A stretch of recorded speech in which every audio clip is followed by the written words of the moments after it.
목에서 빌립보 교회의 선편지의 일부입니다.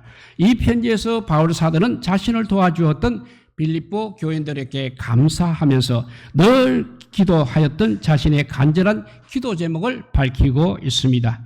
그 기도의 핵심적인 내용이 무엇인가 하면 그리스도의 날까지 믿음 생활을 잘 하라는 말씀입니다. 오늘 10절에 보면 너희로 지극히 선한 것을 분별하여 또 진실하여 허물 없이 그리스도의 날까지 이루고라고 했습니다. 여기서 그리스도의 날이라는 것은 바로 예수 그리스도께서 재림하시는 날을 말하고 있습니다.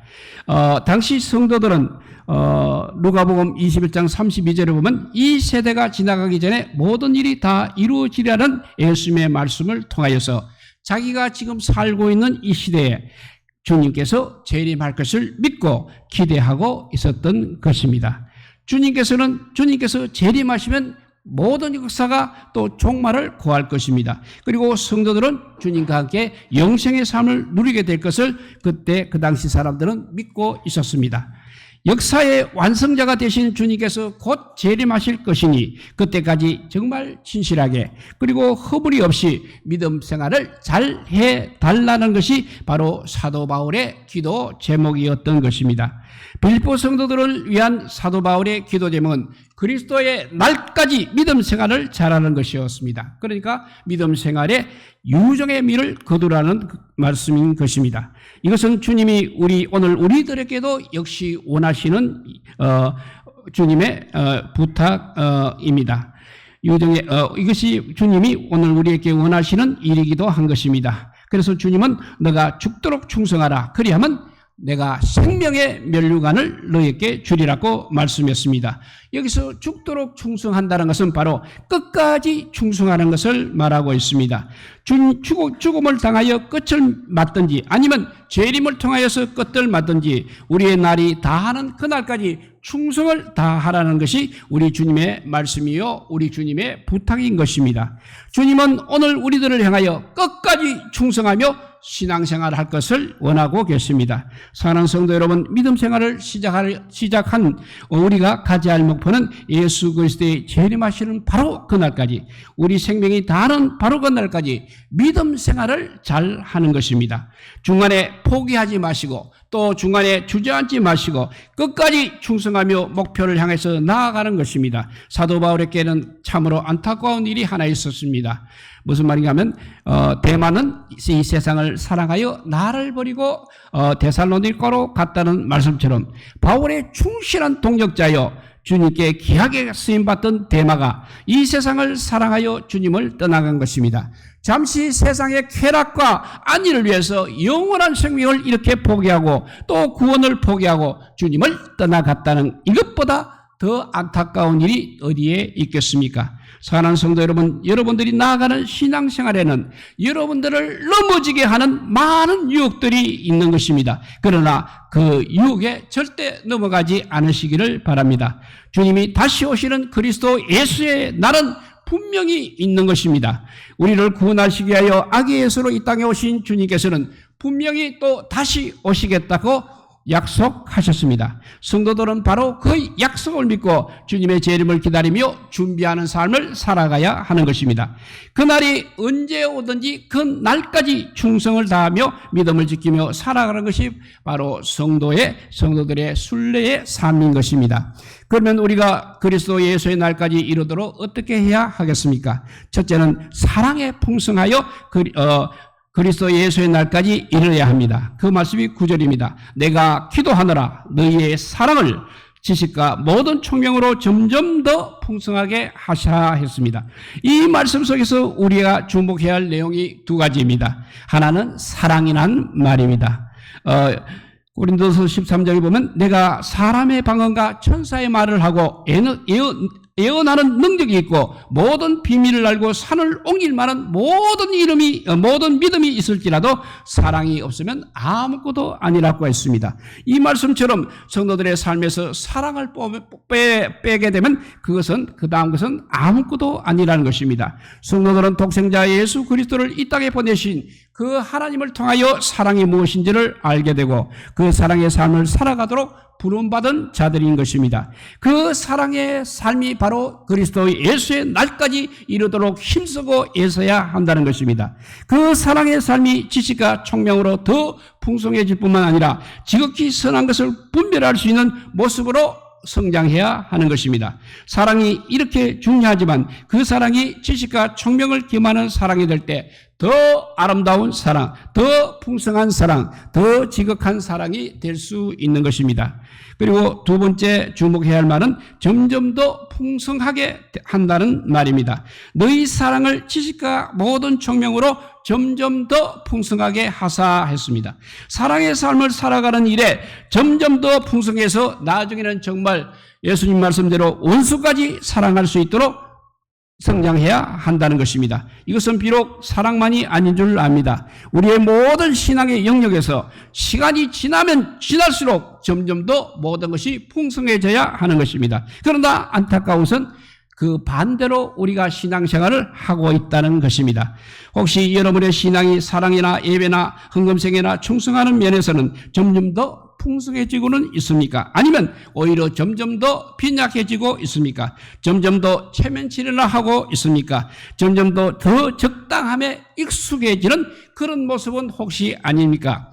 정말 안타까운 것은 오늘날 우리 성도들의 신앙생활이 점점 더 풍성해지기보다는 오히려 점점 더 빈약해 가고 있다는 사실입니다. 예배에 참석하는 것도 횟수가 점점 줄어들 뿐만 아니라 더 줄어들게 되고 또 11조하는 거, 기도하는 거, 헌신하는 거 시간이 가면 갈수록 점점 더 줄어지고 점점 더 빈약해지고 있다는 사실입니다. 이런 모습으로 가다가는 자칫 세상을 사랑하여 주님을 떠나갔던 그 대마처럼 우리도 중간에 낙오할 수 있는 것입니다. 그리스도의 예수의 날까지 이루지 못할 수도 있다는 것입니다. 설령 이른다 할지라도 이런 모습으로 주님의 재림을 맞이한다는 것은 정말 안타까운 일이 아닐 수 없는 것입니다.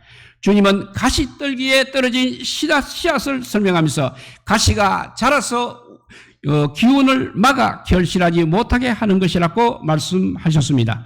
그러면서 그 가시를 세상의 염려와 재물의 유혹이라고 지적하시면서 그것들이 바로 말씀을 막아서 결실하지 못하게 한다고 하셨습니다. 여러분을 점점 더 빈약하게 하고 말씀이 막혀 결실하지 못하게 하는 바로 그 가시를 우리가 없애버리기 바랍니다. 그 유혹에 우리 모두 넘어가지 않기를 바랍니다. 그래서 우리들의 사랑의 삶이 신앙생활이 점점 더 풍성해져서 그리스도의 예수의 날에는 정말 가장 아름다운 모습으로 주님을 맞이할 수 있기를 간절히 바랍니다. 그래서 먼저 사랑에 풍성하여 그리스도 예수의 날까지 이르러야 한다고 했습니다. 두 번째는 진실하고 허물이 없는 모습으로 그리스도 예수의 날까지 이르러야 하겠습니다. 10절 하반절에 보면 또 진실하여 허물 없이 그리스도의 날까지 이르고 했습니다. 우리는 하나님의 은혜로 죄에서 씻음을 받고 새 창조를 시작한 하나님의 새로운 피조물인 것입니다. 새로운 피조물이 되었지만 그렇다고 해서 우리가 온전해지고 새로워진 것은 아닌 줄 압니다. 우리는 새로움을 향하여 계속 전진해야 합니다. 주님의 완성을 위하여 계속 나아가야 하는 것입니다. 여기에서 주님이 원하신 모습은 바로 진실이라는 것입니다. 진실이라는 말은 햇빛에 비추어 본다는 뜻을 가진 단어입니다. 그늘진 곳에서 사물을 보게 되면 얼룩이 묻었는지 안 묻었는지 잘 알 수 없습니다. 그러나 햇빛에 비추어 보게 되면 얼룩이 잘 나타날 수밖에 없는 것입니다. 옛날에 옹기를 구울 때 최종적으로 햇빛에 비추어 보았다고 합니다. 어두운 곳에 보게 되면 금이 갔는지 잘 알 수 없는 것입니다. 그러나 햇빛에 비추어 보게 되면 아주 작은 금이라도 발견할 수 있습니다. 그렇게 되면 물이 셀 수밖에 없습니다. 그런 것은 그래서 반드시 깨뜨려 버려야 한다고 했습니다. 우리가 진실해야 한다는 것은 바로 하나님의 밝은 진리의 빛 가운데 내 생애를 비추어 본다는 것입니다. 물론 우리는 예수 그리스도의 재림으로 새로운 부활체를 잊기 전까지는 항상 불완전한 것이고 온전해질 수 없는 것입니다. 그러나 중요한 것은 허물을 방임한다 해도 괜찮은 것은 아니라는 것입니다. 우리가 세상을 살아가면서 허물을 가지고 있지만 그것을 인위적으로 위장하여서 위장하여 위선자가 되어서는 안 된다는 것입니다. 아담처럼 모든 것을 아시는 하나님 앞에 자신의 진실을 숨기고 위장하려는 어리석음을 범해서는 안 된다는 것입니다. 우리는 그리스도 앞에서는 항상 진실해야 됩니다. 그래야만 순결을 유지할 수 있는 것입니다. 바리새인들이 주님께 심하게 책망을 받은 것은 잘못이 있어서가 아니라 그것을 속이려 했고 위장하려고 했기 때문인 것입니다. 바리새인들이 위장만 하지 않고 자신의 솔직한 모습을 내놓았다면 그들은 회칠한 무덤이라는 그런 책망을 듣지는 않았을 것입니다. 오늘 우리도 여러 가지 직분으로 그럴듯해 보이지만 그럴 때 보일 수도 있고 진실한 것이 보일 수도 있습니다. 그러나 우리들의 모습을 우리 주님의 햇빛 아래에서 조명해 보아야 하는 것입니다. 나에게 위장하고 속이고 이중적으로 살아가는 그런 모습은 없는지 항상 살펴보면서 우리 자신을 솔직하게 주님 앞에 내어놓아야 하는 것입니다. 주님의 보혈로 씻고 더욱 주님께 진실한 모습으로 살아가도록 노력하시기 바랍니다. 그럴 때 우리 주님께서는 우리를 더욱더 진실되고 허물이 없는 모습으로 새 창조를 이루어 가실 것입니다. 그래서 지금까지 했는 말씀을 살펴보면 첫째는 사랑에 더욱 풍성하여 그리스도 예수의 날까지 이르러야 한다고 했습니다. 두 번째는 진실하고 허물이 없는 모습으로 그리스도 예수의 날까지 이르러야 하는 것입니다. 세 번째는 그리스도의 예수의 날까지 우리는 의의 열매가 가득해야 하는 것입니다. 11절 말씀을 봅니다. 예수 그리스도로 말미암아 의의 열매가 가득하여 하나님의 영광과 찬송이 되기를 원하노라고 했습니다. 신앙생활을 열심히 하는 사람들이 범하기 쉬운 잘못 가운데 하나가 나만 진실하고 나만 허물이 없으면 된다는 그런 생각입니다. 그러나 성경은 그렇게 말하지 않고 있습니다. 더 적극적인 삶을 요구하고 있습니다. 그러나 그것이 뭐냐면 열매를 반드시 맺어야 한다는 것입니다. 우리가 사랑으로 시작해서 우리 안에 바른 지식과 판단력으로 선한 것을 붙들고 진실하고 흠없는 생애를 산다면 그 삶은 바로 구체적으로 열매가 반드시 맺어지게 되는 것입니다. 열매를 맺을 때 우리 하나님께서 영광을 받으시고 찬성을 받으시게 되는 것입니다. 그러면 주님이 오심을 기다리는 삶을 살아가면서 우리가 맺어야 할 열매가 무엇입니까? 그것이 바로 우리의 인격의 열매요 성품의 열매입니다. 내 인격과 내 성품을 통하여 열매가 맺혀지지 않으면 그것은 바로 그리스도인의 삶을 제대로 살지 못한 것이라 할 수 있겠습니다. 우리가 그리스도의 사랑의 삶을 살아가면 우리는 자연히 열매가 맺게 되는 것이고 하나님께 영광이 될 수 있는 것입니다. 우리가 맺어야 할 열매는 무엇보다도 인격의 열매인 것입니다. 또한 하나님의 자녀답게 정직하고 진실하게 사는 것이 바로 의의 열매인 것입니다. 또 다른 사람을 향하여 사랑으로 나타나는 모든 일이 열매인 것입니다. 또 가정과 직장과 사회에서 진실하게 살아가는 삶이 바로 우리 성도의 열매입니다. 그러나 가장 중요한 열매는 뭐니 해도 생명을 구원하는 일입니다. 하나님 앞에 전 재산을 바치는 것도 귀한 일입니다만 더욱 귀한 일은 바로 한 영혼을 구원하는 일인 줄 믿으시기 바랍니다. 생명을 살리는 일을 해야 하는 것입니다.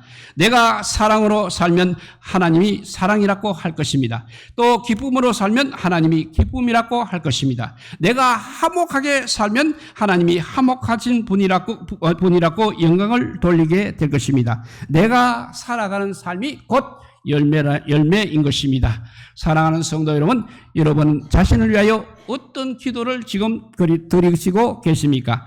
자신의 삶에 풍성하도록 그렇게 기도해 보셨습니까? 내 삶을 통해서 내 인격을 통해서 의의 열매가 맺게 해달라고 기도해 보셨습니까? 우리가 기도해야 할 제목은 다른 데에 있는 것이 아니라 바로 여기에 있다는 것입니다. 우리가 예수 그리스도의 날까지 이러한 모습으로 열심히 살아가고 이러한 모습으로 주님의 재림을 맞이하기까지 우리는 바로 이 문제를 가지고 열심히 기도해야 하는 것입니다. 기도할 때 우리 하나님께서 도와주시고 우리 하나님이 역사하실 것입니다. 그래서 사도 바울은 빌립보 교인들을 위해서 이렇게 간절히 기도하고 있는 것입니다. 기도할 뿐만 아니라 우리는 주님 안에 항상 붙어 있어야 합니다. 그래서 요한복음에 보면 나는 포도나무요 너희는 가지라.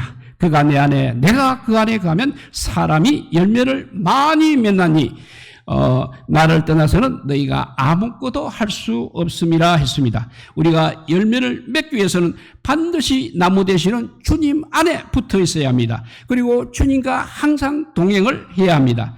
그래서 결론적으로 말하면 사랑의 삶이 더욱 지혜와 총명으로 풍성하여져서 진실하고 허물 없이 그리스도 예수의 날에 이르러 의의 열매가 가득하여서 우리 하나님께 영광을 돌리며 주님 오심을 기쁨으로 맞이할 수 있는 우리 모든 성도들이 되시기를 주님의 이름으로 간절히 축복드립니다. 기도하겠습니다. 사랑의 하나님 감사합니다. 원수까지 사랑하라는 주님의 그 크신 사랑, 아직 우리는 반의 반도 못하고 있습니다. 그리고 진실하고 허물없는 모습이 되어야 함에도 불구하고 늘 세상과 타협하고 있는 저희들입니다. 그리고 우리가 의의 열매, 주님 오실 때 정말 의의 열매를 아버지 주님 앞에 많이 바쳐야 될 텐데 우리는 그저 아버지 그럭저럭 아버지 살아가고 있습니다. 주님 용서하여 주시옵소서. 이제는 주님 오시는 그날이 눈앞에 보이듯 합니다. 이제 아버지여 다시 마음을 아버지여 합하여서 주님 앞에 정말 많은 열매가 맺는 주님의 포도나무에 우리가 가지가 되어서 열매를 많이 맺을 수 있도록 성령 하나님께서 우리를 인도하여 주시고 그렇지 못한 우리 자신을 주님 앞에 정말 바로 고백하여서 정말 새로운 창조물이 새로운 피조물로 거듭날 수 있는 우리 모두가 되게 하여 주시기를 간절히 빌고 원하올 때 이 모든 말씀 아무 공도 없으나 우리 구주 예수 그리스도 이름으로 기도드리옵나이다. 아멘.